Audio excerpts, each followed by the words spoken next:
এই মাটাকে বসতে দাও, সাইন মাটাকে বসতে দাও,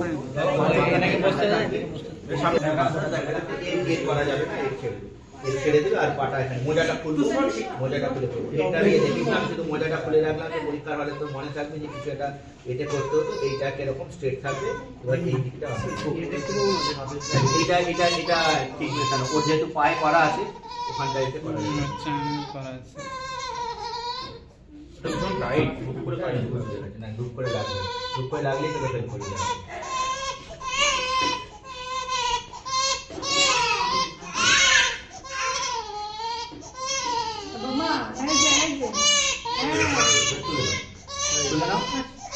এটা হয়ে গেলে তুলে নিলাম।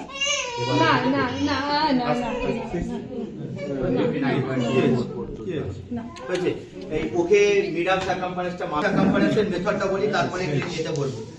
মিডিয়াম সারকামফারেন্সের সোজা কথা বাংলা কোন দিকে মাপবো, বাঁ দিকে মাপবো। মিডিয়াম সারকামফারেন্স কে দেখাবি, তুই দেখাবি? আমি মিডিয়াম সারকামফারেন্স দেখাবো তোকে। আগে আমি বলে দিই, এই মা জামা জামা পরাও, পরে করবে, শীতকালের মধ্যে জামা এখন মিডিয়াম সারকামফারেন্স আগে আমি মাপা দেখিয়ে দিই কোথায়, এখানে বলে তারপর আমি এখানে সেই একই আমি কনফার্ম আইডেন্টিটি করব, পারমিশন নেব, মেজারিং টেপকে যেমন করলাম তেমন স্যানিটাইজ করব। এবার হচ্ছে স্যানিটাইজ সবই করব। এখানে যা করার পরে এবার হচ্ছে মেথড প্রপার। মেথড প্রপারে দুটো কি করতে চাই আমি, এটা যদি ওর বানান হয় এখানে হচ্ছে অ্যাক্রোম্যান এন্ড অফ ক্লাভিকল। আমি এখান থেকে যাব, নিয়ে গিয়ে এই টিপটা যেখানে পাবো অ্যাক্রোম্যান এন্ড অফ ক্লাভিকল আইডেন্টিফাই করব। এখান থেকে এসে এর অরিক্টেননটাকে আইডেন্টিফাই করব, অরিক্টেনন আইডেন্টিফাই করব। ঠিক আছে, এবার ভালো করে শোনো, আমি হাত ফ্লেক্স করব নাকি ফ্লেক্স করব না? করব 90 ডিগ্রি। মিডিয়াম সারকামফারেন্স কখন মিডিয়াম সারকামফারেন্স কখন মাপা হয়? মিডিয়াম সারকামফারেন্স মাপা হয় আগে ছিল 1 বছর থেকে 5 বছর, এখন হচ্ছে 6 month to 5 years. 6 month to 5 years, এই বিষয়ে কোনো কনফিউশন নেই। এখন 6 মাস থেকে 5 বছর। কেন কি বিজ্ঞান আমি পরে বলবো। 6 মান্থ টু 5 ইয়ার্স এর মধ্যে মিডিয়াম সারকামফারেন্স মাপা হয়। বেটার হচ্ছে লেফট মিডিয়াম সারকামফারেন্স আমরা মনে রাখবো, বাম দিকে। কেন বাম পরে বলবো। লেফট মিডিয়াম সারকামফারেন্সে মাপবো। যে বাচ্চা দাঁড়াতে পারে বা দাঁড়াতে পারে না তাদের ক্ষেত্রে মেথড দুটো একটু আলাদা। ধর আমি যে দাঁড়াতে পারে, এই কথা বলে তোর কাছে একটা 4 বছরের বাচ্চা দিল, সেই ক্ষেত্রে আমরা যখন আইডেন্টিফাই করব দুটো পয়েন্ট, তখন আমার আর্ম ফ্লেক্স থাকবে। আরেকবার বলছি, যখন আমি পয়েন্ট দুটোকে মার্কিং করব স্কিন মার্কিং পেন্সিল দিয়ে, যে এটা অ্যাক্রোম্যান এন্ড অফ ক্লাভিকল, এটা অলিক্রেনন, তখন আমার হাতটা ফ্লেক্স থাকবে। যখন আমি মেজার করব তখন প্রেফারেবলি অ্যানাটমিক্যাল পজিশনে দাঁড়িয়ে থাকবে বাচ্চা, তখন এইরকম না। এই বিষয়ে যেন কোনো কনফিউশন না থাকে। সব সময় লোকের ভয় থাকে যে আমি হাত ভাঁজ করে থাকবো না, এরকম থাকবে। এই একটাই কনফিউশন, এরকম থাকবে না, এরকম থাকবে। মনে রাখবি কি করে? মনে রাখবি হচ্ছে হাতটা ভাঁজ করে থাকলে আমাদের এটাকে প্রমিনেন্ট হয়ে যাচ্ছে, মানে আইডেন্টিফিকেশনের সময় প্রমিনেন্ট করব, একদম সোজা। তুই যদি হলে কনফিউশন হয়, তুই মনে রাখবি এটা করা সোজা না এরকম করে সোজা, ডেফিনেটলি এরকম করা সোজা, এরকম করে তাহলে আমি আইডেন্টিফাই করছি। তাহলে আইডেন্টিফাই করার সময় আমার ফ্লেক্স থাকবে, তাহলে তুই আর ভুলবি না। আইডেন্টিফাই করার সময় ফ্লেক্স করব, তাহলে তার উল্টোটা মাপার সময় নরমাল করে দেব। শুধু মনে রাখবি দুটো আলাদা, আইডেন্টিফাই করার সময় ফ্লেক্স করব, তাহলে আর ভুলবি না। বুঝে গেছিস? তাহলে আইডেন্টিফাই করব এইরকম করে, তারপরে যখন মাপবো তখন এরকম। কি করে মাপা হয় আমি একটা দেখিয়ে দিই। এই যে বললাম আমরা জিরোটা বাদ দেবো, জিরো থেকে কেন বাদ দিই আমরা? এইখানটা ওই মেটাল ক্লিপটা থাকে, সেটা মেটাল ক্লিপটা দেখ, এটা যদি মেটাল ক্লিপ হয়, আমি ধরে নিলাম এটা মেটাল ক্লিপ, এইটা মেটাল ক্লিপ হলে আমার এখান থেকে মেজার করা উচিত। যদি মেটাল ক্লিপটা এরকম করে থাকে, আমি তো জানি না মেটাল ক্লিপটাতে ক্লিপটা কত দূর ঢোকানো আছে, বোঝাতে পারলাম? দুটি দড়ি যদি স্টিল কালারের যে ক্লিপটা থাকে সেটা যদি এই দুটো হয়, তাহলে আমি যদি প্রথম থেকে মাপি, আমি যদি এত দূর যাই তবেই না। যদি মেটাল ক্লিপটা এরকম করে লাগানো থাকে তাহলে আমি সবসময় বেশি বেশি করে মাপবো, সেই জন্য আমরা মাইনাস করে মাঝখান থেকে ধরি। তাহলে আমি ধরে নিলাম 10 সেন্টিমিটার থেকে আমি ধরছি। তাহলে কি করবো, আমি এটার উপর দিয়ে করবো না, ফুললি এক্সপোজ থাকতে হবে, ওকেও জামা খোলাতে হবে। আমি একে খোলাচ্ছি না, আমি খোলান স্যার, খোল এখানে এলাম। এবার আমি কি করছি দেখ, 10 থেকে এখানটায় আমার স্কিন মার্কিং পেন্সিলে দাগ দেওয়া আছে, কিন্তু যখন আমি মেজার করবো তখন হাতটাও নরমাল পজিশনে আছে। ঠিক আছে, এইখান থেকে এলাম আমি এত সেন্টিমিটার হলো, আর কথা থেকে 10 থেকে আমার 40 সেন্টিমিটার হলো। তাহলে মিড পয়েন্ট কত হবে? 20। মিড পয়েন্ট কোন জায়গাটায় হবে? ওই হ্যাঁ, এই ক্যালকুলেশনটা ভুল করলে চলবে না। মিড পয়েন্ট 25 হবে। কারণ 10 থেকে 40 মানে 30 সেন্টিমিটার, 30 সেন্টিমিটারের হাফ করলে 15 সেন্টিমিটার, তাহলে 10 এর সঙ্গে 15 যোগ করলে 25। পরীক্ষার হলে তাড়াহুড়ো করে 30 এখানে 40 মার্কিং থেকে 20 তে করে দেয় লোকে। বুঝলি কি বললাম? বুঝতে পেরেছিস তো? তাহলে 10 থেকে 40 মানে লেন্থ হচ্ছে এই হাফটা হচ্ছে 30 সেন্টিমিটার, এর হাফ হচ্ছে 15, তাহলে 10 15 25। এটা করলাম। এবার এখানে একটা দাগ দেবো, টেপ এরকমই থাকবে, টেপ তুলবি না, দিয়ে এটাকে করলাম, এইটাকে করে এটাকে ওভারল্যাপিং করলাম। ওভারল্যাপিং যখন করব একদম জোরে টানবো না, যেখানে একদম স্কিনটা ইনডেন্টেশন হয়ে যাবে, বসে যাবে, আবার বেশি না, নরমাল একদম যেরকম করে সেটা মাপবো, সেটা মেপে নিয়ে কতটা ওভারল্যাপিং হচ্ছে করব। মিডিয়াম সার্কামফারেন্সে এত কিছু করতে হয় বলে যে একবার পয়েন্ট করব, একবার মাপবো, তাই ইউজুয়ালি 3 বার মাপার কোনো রেকমেন্ডেশন নেই। যদি কেউ 3 বার মাপে ভুল কিছু নয়, কিন্তু ইউজুয়ালি মিডিয়াম সার্কামফারেন্সের ক্ষেত্রে 3 বার কোনো এতে নেই। বুঝতে পেরেছিস? তার ওখানটায় বেশি ইম্পর্টেন্ট বলে অত খুঁতখুঁতানি করা হয়, এখানে কিন্তু 3 বারের কিছু নেই। আমি আরেকবার বলেছি, সেটা হচ্ছে পারমিশন সব হয়ে গেল। প্রথম ভুল হয় হচ্ছে জামা খোলা হয় না, দ্বিতীয় ভুল হয় ডান দিক না বাঁ দিক মাপবো, তৃতীয় ভুল হয় হচ্ছে ঝপ করে এখানে চলে আসবে, ঝপ করে এখানে চলে আসবে, তুমি এখান থেকে এসে এখানে আসবে, অ্যাকুরেট অফ ক্লারিক্যাল। 4 নম্বর হচ্ছে ফ্লেক্স করবো কি করবো না, এটাকে ফ্লেক্স করবো, ফ্লেক্স করার পর স্কিন মার্কিং পেন্সিল দেবো, তারপরে এটাকে নরমাল করবো। নরমাল করার পরে একটা ম্যাথমেটিক্যাল ক্যালকুলেশনে ভুল হয়, এটা হচ্ছে এখান থেকে 10 থেকে এই পর্যন্ত মাপলাম, মেপে আমি কোন জায়গাটা মার্কিং করলাম, মার্কিং করার পরে ওই জায়গাটাকে মেজারিং টেপ তুলবে না, মেজারিং টেপ না তুলে এখান থেকে করবো, এখান থেকে নিয়ে এসে এখানে ওভারল্যাপিং করবো, এখান থেকে ওভারল্যাপিং করবো। চল মাপ মাপ ভিডিও করবে এটা করবো উপরে থেকে আমরা না নিয়ে গেলে এগিয়ে করবে। হ্যাঁ বল।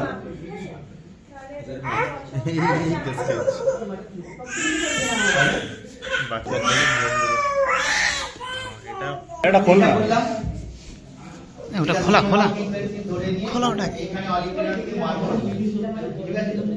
এটাতে হাত নিয়ে এলাম, এইখানটাতে মার্ক করলাম, এখানটাতে মার্ক করব। এবার ওটা ফ্লেক্স করে আমি মার্কিং করার সময় ফ্লেক্স করে দেখিয়ে দিলাম, এরপরে ওখানে হাতটাকে প্লেন দাগ করে দিলাম। এবার যখন মেজার করছি, এখানে একটা মার্কিং করা আছে, সেখানে আমি 10টা ধরে নিলাম, যাই হোক একটা দিয়ে আমি এখানটা টানলাম, হাতটা নরমাল পজিশনে আছে, ফ্লেক্স করা নেই, তাহলে 10 থেকে চলে এলো, কি বলতে হবে এক্স্যাক্টলি যদি হিসেব করি 10 থেকে 4 হচ্ছে 34, মানে 34 সেন্টিমিটার হচ্ছে, 34 মানে 70, 17 মানে 27, এখানটা হলো 27। এবার আমি কি করলাম, এইখানটায় আমি দাগ দিয়ে স্কিন মার্কিং পেন্সিল দিয়ে দাগ দিলাম, দিয়ে এই রকম নিয়ে এলাম মিড পয়েন্ট, মিড পয়েন্টে নিয়ে এসে এই যে ওখানটা ওভারল্যাপিং করলাম, দিয়ে কত হচ্ছে দেখে নিন, ঠিক আছে? ওভারল্যাপিং করবি, ইঞ্চে করবি না, একটা গন্ডগোল হয়, ফ্লেক্স করবো কি ফ্লেক্স করবো না, আইডেন্টিফাই করার সময় ফ্লেক্স করবো, নরমাল পজিশনে অ্যানালিটিক্যাল পজিশনে রাখবো। চলে, কারণ এই বাদিকেই করা হয়, আচ্ছা বলে দেবো, এই যে বললাম যে এখন শুধু মাপাটা দেখিয়ে, তারপরে মাপাটা দেখিয়ে কত থাকবে 33 থেকে 35, তোমার বইয়ে কত লেখা আছে, মাঝামাঝি লেখা আছে 34। এরপরে তোমাকে পুরোটা মন মুখস্থ করতেই হবে, একটা ভ্যালু মুখস্থ করলে এটা মুখস্থ করতে হবে। 0 থেকে 3 মান্থের মধ্যে কত বারে @2 সেন্টিমিটার পার মান্থ, তারপরে 3 থেকে 6 মাসের মধ্যে কত বারে @1 সেন্টিমিটার পার মান্থ, 6 থেকে 12 এর মধ্যে কত মাপে @0.5 সেন্টিমিটার পার মান্থ, ঠিক আছে? 0.5 সেন্টিমিটার পার মান্থ। তাহলে তুমি দেখো তোমার বাচ্চার বয়স হচ্ছে 9 মাস, তোমার বাচ্চার বয়স হচ্ছে 9 মাস, তাহলে 9 মাসে কত হেড সার্কামফারেন্স বাড়বে? 3 দুগুণে 6, 6 3 9, 9 এর পর থেকে 7 আর 9 3 দেড় 10.5, তাই তো? বোঝা যায়নি? 9 মাসের বাচ্চার কত হেড সার্কামফারেন্স বাড়বে? 0 to 3 মাসের মধ্যে কত সেন্টিমিটার বেড়েছিল? 2 সেন্টিমিটার পার মান্থ, তাহলে 3 দুগুণে 6 সেন্টিমিটার। 3 মাস থেকে যখন 6 মাস বয়স হলো 1 সেন্টিমিটার করে, তাহলে 3 সেন্টিমিটার বাড়লো। আর 6 থেকে বাচ্চার বয়স 10 মাস করে দিলাম, 6 থেকে 10 মাস করে দিলাম, তাহলে ক মাস বেড়েছে? 4 মাস, 4 মাস ইনটু 0.2, তাহলে 2 সেন্টিমিটার, তাহলে 6 দিয়ে 9 দিয়ে 11 হয়ে গেল, তাহলে কতটা বাড়ার কথা? 11। তাহলে একবার তোমার হেড সার্কামফারেন্স ডকুমেন্ট থাকার কথা, সেখান থেকে আমি মেপে দেবো, এইটুকুটা মুখস্থ রাখতেই হবে, 2 সেন্টিমিটার, 1 সেন্টিমিটার, 0.5 সেন্টিমিটার, ঠিক আছে? আমি এই ফর্মুলাগুলোর ভ্যালুগুলো আগে আমার হাতে লিখে স্টুডেন্টদের দিয়ে দিতাম, তারপরে দেখা গেল ওই কাগজটা একটু হলে ফেলে এসেছি, মানে পুরো কাগজটা ওই যতটা আমার হাতের লেখায় জেরক্স করে ওটা সকলে নিয়ে গেছে, ওইটা হলে ফেলে এসেছে। তারপর থেকে একদম প্রথম দিকে যখন পড়াতাম ওই জন্য আমার হাতের লেখার কাগজ আমি আর দিই আমার লেখা দাও। হ্যাঁ আর তুই লিখে দিবি, আমি ফর্মুলাগুলো এক জায়গায় করে দেবো। হ্যাঁ। নাহলে যদি আমি আসলে ওসব করতে পারি না, টাইপ ফাইপ ছাপানো টাপানো দেখিস আমি পিপিটিও নিয়ে যাই না, আমি একদম কম্পিউটার ইলিটারেট একটু সেই জন্য। তারপরে হচ্ছে তোর মোটামুটি 7 বছরে গিয়ে 50 সেন্টিমিটার হয় আর 10 বছরে গিয়ে তোর 52 সেন্টিমিটার হয়। সেটা হচ্ছে final head circumference at adult. ঠিক আছে, অ্যাডাল্টের মধ্যে এইগুলো। ঠিক আছে, আমি চেষ্টা করবো ওই ভ্যালুগুলো দিয়ে দিই, আর কিছু না পারলে আমি হাতে লিখে দিই যে 7 বছরে 50 আছে নর্মাল ভ্যালু ভ্যালুগুলো ঘোরাবে, ফর্মুলা টর্মুলাগুলো যেগুলো আমি কিছু না যদি না করতে পারি আমি হাতে লিখে দিয়ে দেবো। 7 বছরে 50 আর 10 বছরে 52 হচ্ছে অ্যাডাল্ট। এখানে দুটো তোকে মনে রাখতে আছে কি বলেছি, আচ্ছা এক বার্থ মানে কখন মাপা হয় বলে দিয়েছি আমি অলরেডি, কি করে বাড়ে সেটা আমি বলে দিয়েছি। লেস দ্যান -3 স্ট্যান্ডার্ড ডেভিয়েশনকে বলা হয় হচ্ছে মাইক্রোকেফালি, মাইক্রো, আর ম্যাক্রো হচ্ছে মোর দ্যান 2 স্ট্যান্ডার্ড ডেভিয়েশনকে বলা হয় হচ্ছে ম্যাক্রোকেফালি। ঠিক আছে, ম্যাক্রোকেফালি মানে বাংলায় মাথা বড়। মাথা বড় কি হবে, তোকে 3-4টে কজ জিজ্ঞাসা করবে, মাথা বড় 4টে কজ আর মাথা ছোট 4টে কজ তোকে জিজ্ঞেস করবে। মাথা বড় মানে কি কি মনে রাখবি অন্যভাবে, হলে বলবি অন্যভাবে। মাথা বড় আছে কি আছে, এইটা বড়, এটা কি আছে না, এটা কি, এটা হচ্ছে হাড়, বোন, এটা তাই তো, এটা বোন আছে। তাহলে বোনটা যদি বড় হয় এই বোন কিসে কিসে বড় হয়, রিকেটসে বড় হতে পারে, থ্যালাসেমিয়া বড় হতে পারে। ঠিক আছে, যখন বোনের কাজ করতে হবে তার ভিতরে কি আছে, ব্রেন ম্যাটার আছে। ব্রেন ম্যাটার বড় কি পারে, সেরিব্রাল জাইগান্টিজম, শোল্ডার সিনড্রোম। আর কি আছে, ভেন্ট্রিকল আছে। ভেন্ট্রিকল বড় হয়ে যায় কি বলে, ওই যে বলছিল হাইড্রোকেফালাস। তাহলে হাইড্রোকেফালাস আছে, হাইড্রোকেফালাসের মধ্যে হাইড্রোকেফালাসের তুই কজ ভাগ করতে পারিস, অ্যাকুইডাক্টাস স্টেনোসিস, টিউবারকুলোসিস, পোস্ট মেনিনজাইটিস সিকোয়েলি, এইসব তুই ভাগ করতে পারিস। হ্যাঁ, পোস্ট মেনিনজাইটিস সিকোয়েলি, পোস্ট টিউবারকুলাস সিকোয়েলি, এইসব তুই ভাগ করে দিবি। আর কি আছে, ভেসেল আছে। ভেসেল বড় হয়ে গেলে vein of Galen malformation, MCQ আছে। মাথা বড় হার্ট ফেলিয়ার প্রেজেন্ট করেছে, vein of Galen malformation. Miscellaneous cause একটা আমরা সবসময় বলি, ঠিক আছে, মিসলেনিয়াস কজের মধ্যে তিনটে নিউরোডিজেনারেটিভ ডিজিজ মনে রাখতে হয়। ক্যাট মনে রাখবি, ক্যাট ক্যানাভান আলেকজান্ডার টেসাক, ক্যানাভান আলেকজান্ডার টেসাক। তার মধ্যে টেসাক তো সবাই নাম শুনেছিস। টেসাক কোথায় পড়েছিস, বায়োকেমিস্ট্রিতে পড়েছিস, চোখের পড়েছিস। হ্যাঁ, টেসাক থাকে তো, বিটা হেক্সোসামিনেটেজ এ ডেফিসিয়েন্সি থাকে, ওখানে কি সব যেন বলে চেরিডেড স্পট থাকে। যাই হোক, সেসবে আমরা যাচ্ছি না। তাহলে আমি কি বললাম যে হেড সারকামফারেন্স বড়, দুটো চেটটি কজ বড়, তার মধ্যে কিছু না মনে পড়লে হাইড্রোকেফালাস বলবি অন্তত। হাইড্রোকেফালাস বলবি। হাইড্রোকেফালাস তুমি কিসে কিসে দেখেছো, দুটো কজ অন্তত বলবি, পোস্ট মেনিনজাইটিক সিকোয়েলি আর হচ্ছে অ্যাকুইডাক্টাস স্টেনোসিস। এই দুটি কজ অন্তত আমি বলে রাখবো। হাইড্রোকেফালাস, তাহলে তুমি বড় মাথা কিসে দেখেছো, সোজা সাপটার হাইড্রোকেফালাস বিকজ অফ অ্যাকুইডাক্টাস স্টেনোসিস আর একটা পোস্ট মেনিনজাইটিক সিকোয়েলি। পরীক্ষার হলে যদি ভাইবা বলতে পারি, ভাইবাতে Canavan Alexander Tay Sachs, shoulder syndrome, vein of Galen malformation, এগুলো ফালতু কথা একদম বলবেন। ভাইবা কিসে দেখেছো, অ্যাকুইডাক্টাস স্টেনোসিস আর একটা পোস্ট মেনিনজাইটিক সিকোয়েলি। ঠিক আছে, এই ভাইবাতে এই দুটোই বলছি। এবার উঠতে চলে আসি মাইক্রোকেফালি। মাইক্রোকেফালি মানে মাথা ছোট। মাথা দুটো কারণে ছোট হয়, একটা হচ্ছে মাথা নিজে নিজে ছোট, আর একটা হচ্ছে হেড সারকামফারেন্সটা এইটা ফিউজ করে গেছে বলেছে। ঠিক আছে, দুটো জিনিস হচ্ছে মাথা, একটা হচ্ছে এইটা জাস্ট 2 মিনিট নষ্ট করো। সেটা হচ্ছে অ্যাকচুয়ালি হেড সারকামফারেন্স দেখে আমরা কি দেখি, হেড সারকামফারেন্স দেখে আমরা ব্রেনের গ্রোথ দেখি, তাই তো। ব্রেনের গ্রোথ কি আছে সেটা দেখিস। এই করতে গিয়ে আরেকটা ভুলে গেলাম, একটু পরে বলে দিচ্ছি। এটা বলে নিয়ে আগে এমপিএইচ বলতে ভুলে গেছি। হেড সারকামফারেন্সের জন্য আমরা কি দেখি, ব্রেনের পটেনশিয়াল। ধর এটা ব্রেন, তাহলে দুটো কারণেই আমার ব্রেন ছোট হতে পারে। একটা হচ্ছে এর পটেনশিয়াল নেই গ্রোথ হওয়ার, সেই জন্য ব্রেন ছোট। আর একটা হচ্ছে এর সুচার যেগুলো ছিল, সুচারগুলো আগে ফিউজ করে গেছে, সুচারগুলো আগে ফিউজ করে গেছে। এই দুটোর মধ্যে পার্থক্য করে কি লাভ, লাভ হচ্ছে যদি এর পটেনশিয়াল না থাকে আমি কিছু করতে পারবো না, কেউ কিছু করতে পারবে না, ও যা হওয়ার হবে। কিন্তু যদি এই সুচার কারো আগে করে যায়, মানে যার ক্রেনিওসাইনাসটিসিস আছে, এ যদি করে যায়, আমি যদি এটাকে নিউরোসার্জারি দিয়ে খুলে দিতে পারি, তাহলে ব্রেন ভালো হয়ে যাবে। তাহলে এই যে পটেনশিয়াল নেই, এর মধ্যে সিনড্রোম গুলো আছে, Down syndrome, Smith Lemli Opitz, Cornelia de Lange, এসব সিনড্রোম গুলো আছে, এটা আমি কিছু করতে পারবো না। কিন্তু যার ক্রেনিওসাইনাসটিসিস হয়ে গিয়ে থাকবে, তার যদি নিউরোসার্জারিতে পাঠিয়ে আমি খুলে দিতে পারি, তাহলে হয়ে যাবে। আচ্ছা, তুমি এবার কি বলবে, এর ব্রেনের গ্রোথ হচ্ছে না। এর ব্রেনের গ্রোথ কেন হবে না, হয় এর জেনেটিক কন্ডিশন খারাপ আছে, যেগুলো সিনড্রোম বললো। কি কি সিনড্রোম তুমি মনে রাখবে, ডাউন সিনড্রোম তো আমাদের জাতীয় সিনড্রোম, আমরা সবাই মনে রাখি। স্মিথ লেভিওপিস মনে রাখবি, রবিনসন ডেলি মনে রাখবি, কর্নেলিয়া ডি ল্যাঞ্জি মনে রাখবি। যেটা তোমার সোজা মনে হবে সেটা তুমি মনে রাখবে, হয়ে গেল। আর বাকি হচ্ছে এখানে যদি আমি ইনসার্ট করি, এখানে গ্রোয়িং ব্রেনে যদি আমি কোনোভাবে ইনসার্ট করি, insert to growing brain. Inside brain মেল আমি কি করে করতে পারি, একটা ইনফেকশন ঢুকিয়ে দেবো মেনিনজাইটিস, একটা মেটাবলিক ঢুকিয়ে দেবো বিলিরুবিন ঢুকিয়ে দিলাম বিলিরুবিন এনকেফালোপ্যাথি, একটা অক্সিজেন দিলাম না সিকোয়েডিয়া পেরিনেটাল অ্যাসফিক্সিয়া। তাহলে তোমাকে যদি বলা হয় পরীক্ষার হলে তুমি কি বলবে, তুমি বলবে sequelae perinatal asphyxia bilirubin encephalopathy Down syndrome. পরীক্ষার হলে মাইক্রোকেফালি বলতে বললে তুমি এই তিনটে বলবে, ঠিক আছে? অথবা এবার যেটা তুমি লাস্টে যেটা ভালো করে আসবে সেটা লাস্টে বলবে।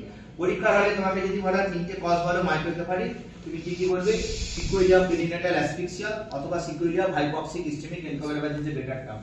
সিকোয়েডিয়া HI sequelae hypoxic ischaemic encephalopathy sequelae. এইটা 2 নম্বর বলতে হচ্ছে নিওনেটাল মেনিনজাইটিস, নিওনেটটা বলবে, হ্যাঁ বড় অবস্থায় আমার মেনিনজাইটিস হলে আর আমার মাথা ছোট হবে না। তাহলে sequelae neonatal meningitis bilirubin encephalopathy Down syndrome, চারটে হয়ে গেল। যাই হোক কিছু বলবে, এই চারটে কমন কজ বলবে, বাকি সিনড্রোম গুলো কিছু বলবে না, বোঝা গেছে? হ্যাঁ অ্যাপার্ট সিনড্রোম কার্পেন্টার এসব কিছু বলতে যাবে না। পরীক্ষার হলে বললে এইগুলো সিকোয়েডিয়া পেরিনেটাল অ্যাসফিক্সিয়া বা HI encephalopathy, sequelae meningitis bilirubin encephalopathy Down syndrome. পরীক্ষার হলে চারটে মাইক্রোকেফালি বললে এর বাইরে বেরোবে না, পরীক্ষার হলে ম্যাক্রোকেফালি প্রোটোকল টেস্ট করলে ওর বাইরে বেরোবে। পরীক্ষার বইয়ে থিওরিতে অনেক কিছু লেখা আছে, হ্যাঁ কোনটা কি জানো? ওইটা অনেক গল্প আছে, দেখা গেছে সব বলে শেষ হবে না। এটা দেখা গেছে যারা 2 থেকে 3 এর আগে 2 করা থাকতো, যখন দেখা গেছে যারা 2 থেকে 3 এর মধ্যে হয় তাদের মাথা ছোট হয় কিন্তু দে আর কমফর্টেবল উইথ নরমাল লাইফ, সব করতে পারে। আমার মাথা ছোট নিয়ে আমি যদি সব কাজ করতে পারি কার দিয়ে সেটা বুঝতে পেরেছিস কি বলেছি? ওই জন্য আগে ডেফিনেশনে যখন মাইক্রোকেফালি ধরা হতো তখন মাইক্রোকেফালি খুব স্ট্যান্ডার্ড। তারপরে দেখা গেছে 2 থেকে 3 এর মধ্যে যারা এদের মাথা ছোট কিন্তু কোনো নিউরোলজিক্যাল ঠিকই থাকে না, কনভার্সন থাকে না, আইকিউ ঠিক থাকে, সবই ঠিক থাকে, তাহলে তাকে শুধু শুধু একটা ডিজিজ নাম দিয়ে ট্যাগ করবো কেন? বুঝলে? তাই বাদ এই সবগুলো আমি যখন